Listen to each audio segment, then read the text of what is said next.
தமிழகத்திலே இருக்கின்ற அனைத்து ஊடகங்களும் அதேபோல் யூடியூப் போன்ற தனியார் சேனல்களும் ஒட்டுமொத்த தமிழகமும் அதை வெளியிட்டிருந்த வேளையில் அது குறித்து அரசின் கவனத்தை ஈர்க்கவும் சம்பந்தப்பட்ட அமைச்சர் மீது தகுந்த நடவடிக்கை எடுக்கவும் திராவிட முன்னேற்ற கழக மாணவரணி சார்பில் போராட்டம் அறிவிக்கப்பட்டிருந்தது. அந்த போராட்டம் என்பது இன்றைக்கு சென்னை மாவட்டத்தில் ஒரே இடத்தில் நம்முடைய ராஜரத்னம் ஸ்டேடியம் அருகில் போராடுவதற்கு ஆர்ப்பாட்டம் நடத்துவதற்கு ஏற்பாடு செய்திருந்தோம். அது அனுமதிக்கப்பட்ட இடம். அது குறித்து முறையாக நேற்றைக்கே மனு அளித்திருந்தோம். முதலில் நாங்கள் மாவட்ட ஆட்சியாளர் அலுவலகம் அருகில் கேட்டிருந்தோம். மாவட்ட ஆட்சியாளர் அலுவலகம் அருகில் கம்யூனிஸ்ட் பேர் இயக்கம் ஆர்ப்பாட்டம் இருப்பதால் நீங்கள் ராஜரத்னம் ஸ்டேடியத்தில் நடத்தி கொள்கிறீர்களா என்று கேட்டார்கள். நாங்களும் ராஜரத்னம் ஸ்டேடியத்தில் நடத்தி கொள்கிறோம் என்று அவர்களுக்கு ஒப்புதல் அளித்தோம். காலையிலே அது சம்பந்தமான மேடை அமைக்கின்ற பணி ஆரம்பிக்கின்ற பொழுது 25க்கும் மேற்பட்ட காவல்துறையினர், குறிப்பாக எழும்பூர் காவல்துறை ஆணையாளர் ராஜேந்திரன் அவர்களும் அந்த பகுதியுடைய காவல்துறை உதவி ஆணையாளர் ஜெகதீஷ் அவர்களும் ஒரு முன்னாள் சட்டப்பேரவை உறுப்பினர் வழக்கறிஞர் என்று கூட பாராமல் கழுத்திலே கையை வைத்து வாகனத்திலே ஏற்றுகின்றார்.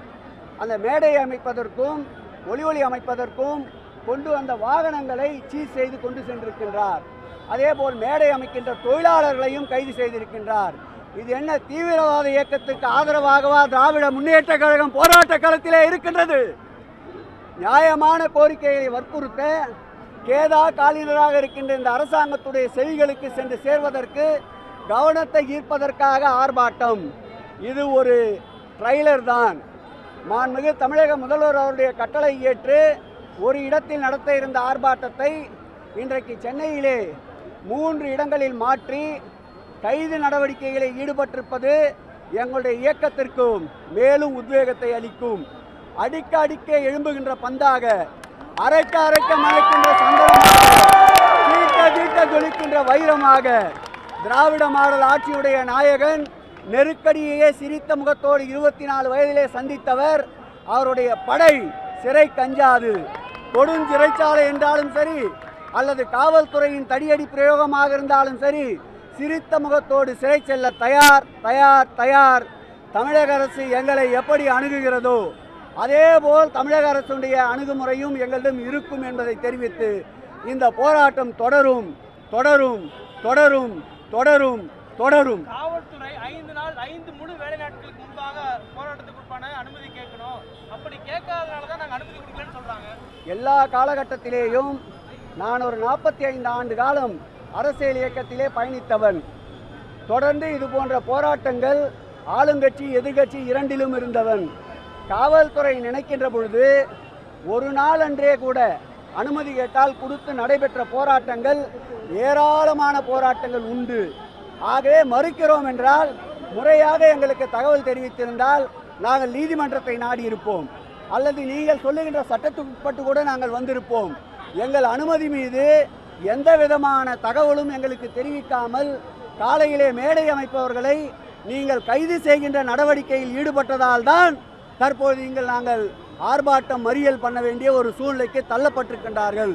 போராட்ட களத்திற்கு திமுகவா செல்லவில்லை, இந்த அரசு தான் போராட்ட களத்திற்கு எங்களை தள்ளி இருக்கின்றது. திமுக எப்போது போராடும்போது மக்கள் பிரச்சனைகள் போராட்டம் மக்கள் பாதிப்பு இல்லாமல் இருக்கும். ஆனால் இன்னைக்கு சாலை மறியல்னால 1 மணி நேரத்துக்கு மேலே இந்த ரோட்டில் டிராஃபிக் இருக்குன்னு இதுவும் மக்களுக்காகத்தான் நாங்கள் போராடி கொண்டிருக்கின்றோம். முதல்வர் வருகின்ற பொழுது சாலையிலே ஏற்படுகின்ற போக்குவரத்து நெரிசலை விட கரூரிலே ஏற்பட்ட சம்பவத்திற்கு 41 உயிர்கள் பலியானதை விட இது ஒன்றும் பெரியதல்ல. தமிழ்நாட்டினுடைய மனித வளம் காக்க, தமிழ்நாட்டினுடைய போதை கலாச்சாரம் ஒழிக்கப்பட, தமிழகத்திலே இருக்கின்ற அமைச்சரவையிலே இருக்கின்ற ஒரு அமைச்சரே போதை பழக்கத்திற்கு ஆளாகின்றார். கடந்த 2 நாட்களுக்கு முன்பு மாரத்தான் ஓடியதில் என்ன பலன்? தன்னுடைய அமைச்சரவையிலே இருக்கின்ற போதை ஆசாமிகளுக்கு அறிவுரை சொல்ல இயலாத முதல்வர் போதை ஒழிப்பிற்காக ஓட்டப்பந்தயம் நடத்தி என்ன பலன்? அதற்காகத்தான் மக்களுடைய விழிப்புணர்வுக்கு இந்த கண்டன ஆர்ப்பாட்டம். இதுவும் மக்களுக்கு தொந்தரவு செய்வதற்காக அல்ல. நாங்கள் கேட்ட இடத்தில் முறையாக அனுமதித்திருந்தால், அங்கே கூட இது போல அனுமதித்திருந்தால் ஒரு கோஷம் போட்டு கலைந்து சென்றிருப்போம். தடுக்கின்ற பொழுதுதான் இது காட்டாற்று வெள்ளம் திராவிட முன்னேற்ற கழகம் பல தடைகளை கடந்து வருகின்ற இயக்கம். இது நீரோடை தொடர்ந்து ஓடிக்கொண்டே இருக்கும். அச்சுறுத்தலால் மிரட்டல்களால் அணிபடையை வைக்க முடியாது என்பதற்கு இது ஒரு ட்ரெய்லராக இன்றைக்கு காட்டியிருக்கின்றோம். நிச்சயமாக அவரை பதவி நீக்கம் செய்ய வேண்டும். அது ஒரு பாடமாக இருக்க வேண்டும். அவரை மருத்துவ பரிசோதனைக்கு உட்படுத்த வேண்டும். அவர் கொக்கையின் உபயோகப்படுத்தியிருக்கிறார் என்று ஆய்வறிக்கை கேட்க வேண்டும். இந்த பாடம் தமிழகத்திலே இருக்கின்ற அரசியல்வாதிகளுக்கும் மக்களுக்கும் ஒரு பாடமாக அமையும் என்பதால் தான் இதை வற்புறுத்துகிறோம்.